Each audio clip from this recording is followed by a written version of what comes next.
Hi, Court. And hi, Be Critics fam. Welcome to another episode of the Be Critics podcast. This episode is part of our Coming to Theaters or Now in Theaters series where we discuss new movies spoiler free. In this episode, we're going to give you all the tea on the movie Past Lives. Woo! Yeah, so I So just Oh, go ahead. yeah, you just watched it today. Yeah, I just saw it like hours ago. So Very fresh. very, I very have not fresh. seen it. So I'm excited to hear what you have to say about it. I would highly recommend that you go see it. I mean, it's like a romance, right? So Yeah. probably like right up my alley. Yeah, it's kind of like different though than like a traditional like romance movie. It's not a comedy, right? It's like a drama. Yeah, it's more of a drama, I would say. Mm-hmm. Yeah. It has some like pockets of like really well written comedy. Mm-hmm. But not a rom-com for sure. Not a rom-com. I watched the trailer and I also watched like an interview with the cast and I was like, ooh, this sounds like something I would really like. So I'm excited to hear about it. Yeah, so I'll give the premise. I'm just gonna read the Rotten Tomatoes like little blurb because I don't want to give anything away. Mm-hmm. So Nora and Hae-sung, two deeply connected childhood friends, are wrest apart after Nora's family emigrates from South Korea.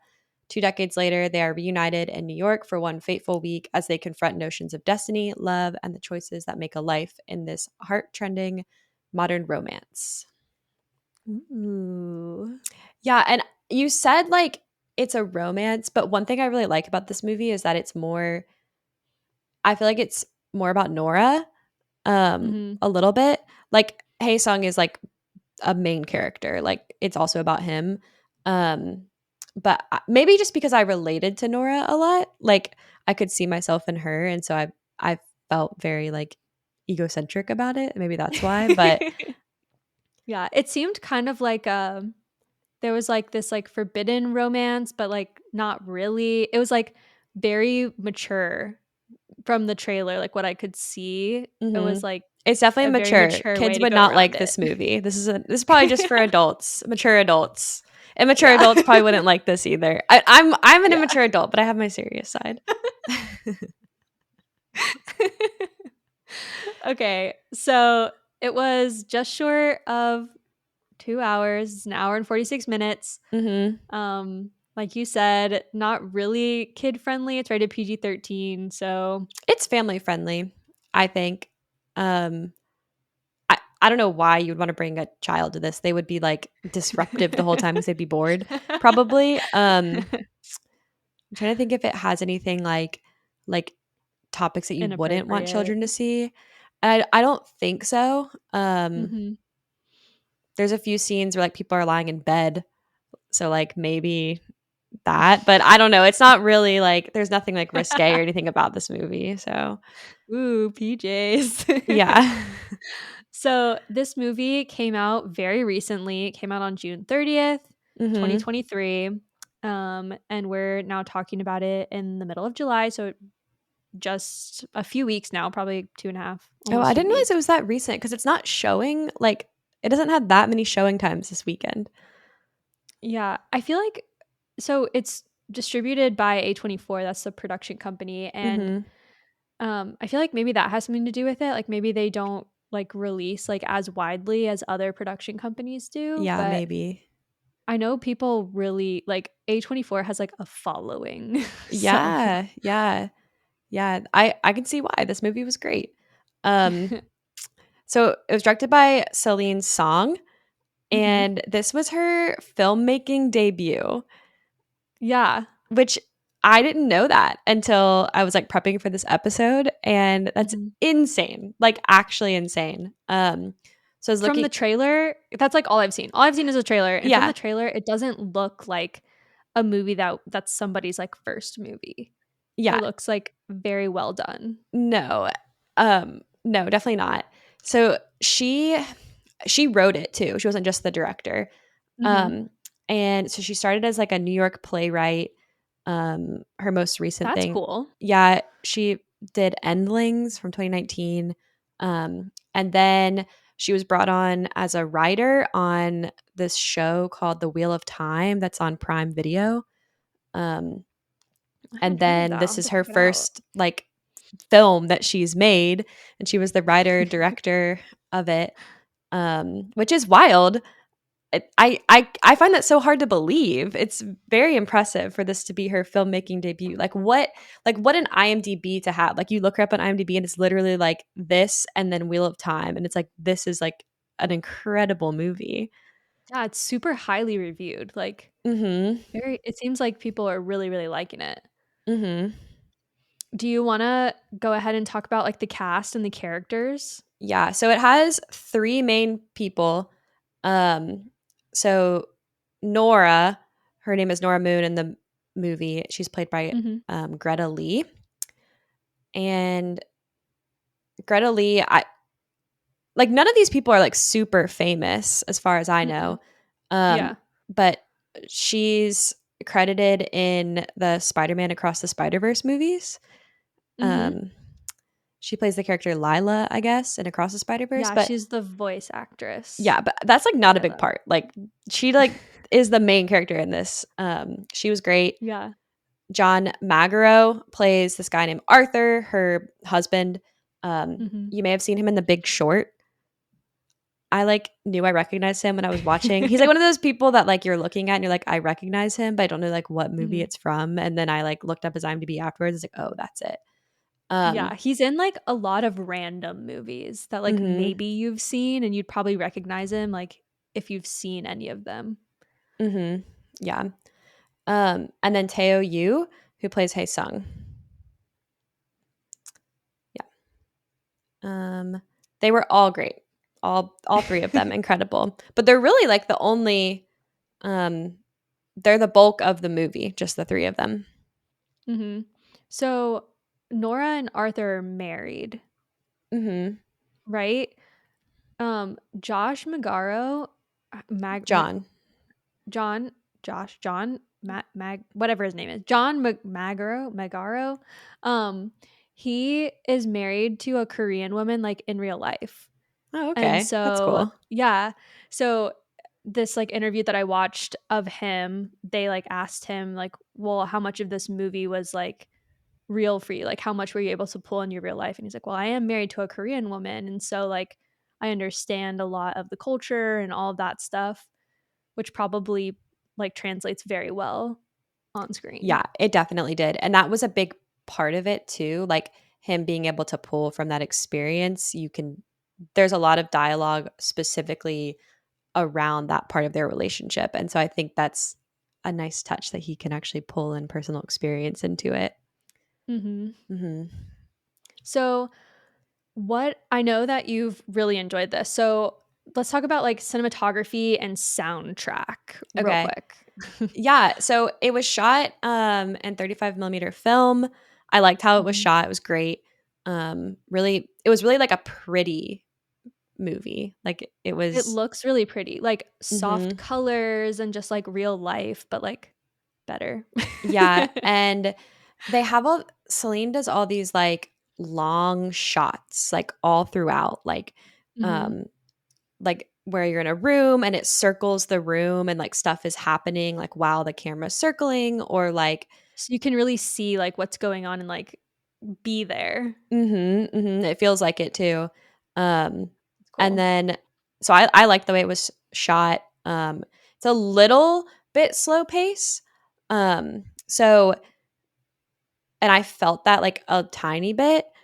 But Mhm. I think it was supposed to be like that. Like, it's supposed to be a little bit mundane, like, it's just normal people living normal lives kinda thing, and Almost like a biography. I think it was just supposed to be relatable, Mhm. and I liked that about it. It didn't there was maybe, like, 2 times during the whole movie where I was like, "Oh, it's kinda slow." But Yeah. my friend that I was with, I went and saw it with my friend Sarah, she, at the end of the movie, was like, "It's over? Like, I can't believe it's over." So, like, Oh. she did not feel that at all. I think that was just, like, a me thing. Yeah. I love that feeling when you get to the end of a film and you're like, "No, no, like, wait, come Mhm. back." Mhm. So, the soundtrack I really liked. It was an original soundtrack by Christopher Bear and Daniel Rawson, and I was looking Mhm. them up. They're actually from a band called Grizzly Bear. It's like a British band, That's and cool. yeah, they've been together since like I think one of them has been in since 2004, but it's been a band since 2002. Mhm. And I just think it's really random that they like two joined up to like make this soundtrack. But it feels they're kind of like a rock band, and it feels a little bit Mhm. like that, which I Yeah. like. I like that a lot. I think, like, the soundtrack or, like, the background music can really, like, make or break how you feel about a movie. Yeah, yeah. This one definitely did because it made it feel modern, but also made it you could control like the tempo and the emotions. This movie was very Mhm. emotional, so it was important that the music sort of matched the emotion that they were trying to get you to feel. And I Yeah. think the way that they did it, like if you look at the soundtrack, like the songs are like the names of like things that are happening in the movie. That's so Um, cute. yeah, yeah. There's like Aw, I one love that. like song that's called like "Why Are You Going to New York" or something, and like Mhm. it's just you can tell exactly what part of the movie it's from based on what it's called. Yeah. So we already kind of talked about this, but it's a romance drama, and like how is it different from other movies in the same genre? Like we talked about how has a different feel for sure, but like Mhm. what about it made it feel different? Okay, I'm trying not to give too much away. So it like I said, it's kind of a lot about Nora. Yeah. And it's also just kind of like a normal people movie. Like Mhm. it's not meant to be like larger than life in any way. Mhm. I also think it's very modern. So it has a lot of technology in the movie and also just like commenting on the whole idea of like having immigrant Americans and like how they feel in the US. And I think Mhm. it it does that in a very modern way that I think is kind of unique. Like I think a lot of times I don't know, they captured that like so it's like so poised. I don't know how else to put it. Yeah. But it's not really like a romance in the same way that like a romance is because it's more about like how their lives are intertwined. That's cool. Mhm. So, did it remind you of any movie that you've seen before? Yeah, so when I was there, I kept thinking it was reminding me of After Sun, which is a movie that came out this year or last year. It's Um, felt like fairly recent. yeah, and it got good. Um, it was like nominated for a few things, but I didn't Mhm. like that movie. Um, I was watching on the airplane and never finished it, but Maybe that's why you didn't like it. I know, but so I need to finish it. But the reason it reminded me is because it has like a limited number of characters and it kind of just like follows them around and tries to get you to Mhm. feel their emotions. And I think that this movie, Past Lives, successfully kept you really engaged and feeling the emotions of that person better Mhm. than After Sun did. And then Yeah. it also reminded me of When Harry Met Sally, which is a romantic comedy from the 80s. Yeah. But because When Harry Met Sally follows Harry and Sally separately in their lives. Mhm. And then, like, you see moments when they kind of like cross together. And it's actually very similar to that. Um, Mhm. so, sort of, sort of a modern take on that, but kind of different because it has a bit of different emotions than When Harry Met Sally had, but it kind of is the same in some aspects because it's about them like finding their own lives and then like how their lives come together. Mhm. So, we know that this is the directorial debut for Celine. I know, crazy. Um, yeah, but I guess, like, is there anything that you could compare it to, like, any of the actors or actresses that are in it or anything like that? um I don't know, like not really with them because I don't know them super well. I think Mhm. um like I think her the way that she makes the movie is pretty unique. And Mhm. I've read a lot of stuff up on her and her interviews for it. I'm so intrigued by her because it's like this is the first film that she's ever made. Like, What else is she gonna how do? did you do this? Like, what is your future? Yeah. And she talks a lot about like the importance of the creative process and the writing and not having anything that impedes like her imagination. Um, Mhm. and one thing that she wrote about was like in making this movie, she kind of learned that there's limitations to that. So, like, for example, there's this scene that's shot in Madison Square Park, but she had written it originally to be in MoMA. But she was saying that it's like logistically challenging to shoot there. Like apparently they only give you like 2 hours and like you got to be in and I'm sure it's out. really And like expensive. she was like, nah, like we're not going to do that. So we have to find somewhere that's like can capture the same um, feeling that we're going for in the scene, but almost is like better from a creative or like an imagination standpoint, which Mhm. I get.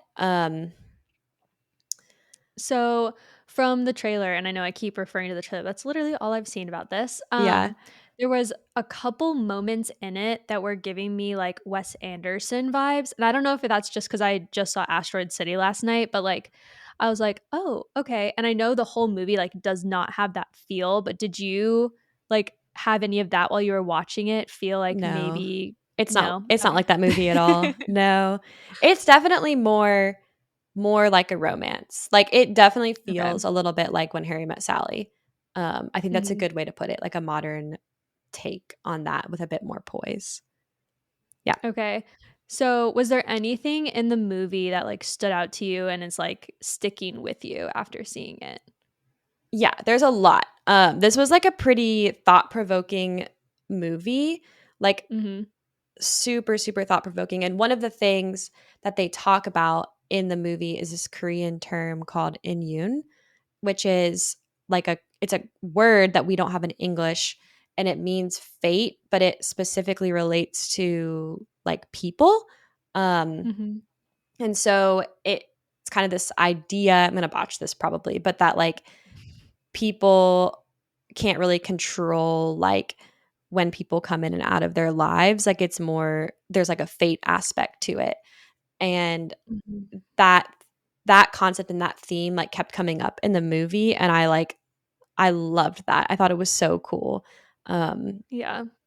and it made you think about like your own life and like the people that come in and out of it. And uh, there wasn't like a moment in that movie that I wasn't having those thoughts, which I think is kind of crazy. Like for a movie to bring that much emotion and like thought provoking feelings like during the watch is Yeah. yeah, it's kind of wild. That is really cool.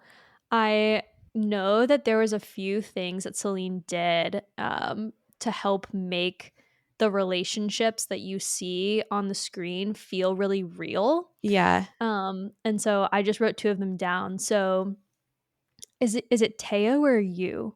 Teo. Teo. Okay, so Teo and Greta weren't allowed to touch during rehearsals. So the first time you see them like hug, that's the first time they've ever hugged each other or touched each other. And so you kind of get that feeling of like if you hadn't seen someone in a long time, someone that you really cared about, you see that on the screen, which is really cool. Oh, that's so cool. And That's so then cool. Teo and John, their characters aren't really connected in any way other than through Nora. She's kind of like the liaison. And Mhm. so Celine kept them completely separate during filming. So they never saw each other. Who And is this it woman? She is like how she's like the mastermind for movies cuz she's like bringing method into it and yeah, making it real so that what but you're seeing on the screen isn't all fabricated. both of those things that you just mentioned like were very much integral aspects of their relationship in the story and like you feel Mhm. it for real for real. Yeah. So that's really cool that she did that. Yeah, it's neat that she could orchestrate something like that and, like, had the forethought to do that, like, before Yeah. going into it. like, okay, this is how, like, y'all aren't doing this because it's got to come across on screen. And you know what's really cool about that too is like I kind of mentioned this, but it's a sort of a mundane movie, right? Like Mm-hmm. it's nothing crazy or like spectacular like happens. And so being able to capture those emotions and moments is really important for the success of the way that the viewer like feels during the movie. And so if that Mm-hmm. doesn't come across, then like you've got nothing, right? You've just got this like boring Yeah. story on the screen. And it came through. I felt all those things. Okay, so it sounds like you're like really excited about this movie. What was Yeah. your favorite part of the movie? It can be like a scene that you really liked, specific character development, a theme, how it was filmed, like anything like that. Obviously, don't give anything away, but So my anything that you can share. definitely my favorite part is a spoiler. Like for sure. Okay, Like cannot well, share keep it. that one out. So that will No not share. be shared. So I'll like I thought of a couple like honorable mention type things. Hmm. Yeah. So one is there's this shot at the end that's like I've read up on it like a ton, so it's like known that this is in there, but there's this Hmm. dolly shot at the end where Nora is like with Hae Sung and they're like walking down the street and um it's I don't want to give anything away, but like that shot Hmm. is really cool, like how that was Yeah. done. Again, it just goes with like the mundane feeling. Like it was just them doing something normal, but like you felt like you were kind of like with them. And Like then walking behind them, like experiencing it. yeah, yeah. So that shot was like definitely really cool. And then Hmm. just the way I felt during the movie, I kind of mentioned this, but like I I don't know, like I felt weird. Like I felt like I was like examining my own life kind of. And Yeah. like I left and I like felt like I was like, wow, like I feel like I'm in the middle of like a deep, deep book club. Like I don't know what's going on. Like kind of weird. So but I liked it because it's not a lot of movies can like evoke that type of emotion in me. Yeah. One thing about me and Courtney is that we really love anything that makes us like look inward and Mhm. like can help us understand any part of ourselves. Mhm. So I'm sure that this was like an amazing Oh, experience for that's so you. true. I didn't even think about that. I'm trying so hard not to like give anything away. I want to like talk about it so bad, so I can't wait for you to go see it. Well, we're not going to do it here, but I love to know the ending of things. So we can talk off Oh my screen. gosh, no, we're so opposites. I literally would like cut anybody who tried to ruin a movie for me. No, get out. So I did have one thing to add. This is more of just like an anecdote, but Okay. it's in that interview that I watched. And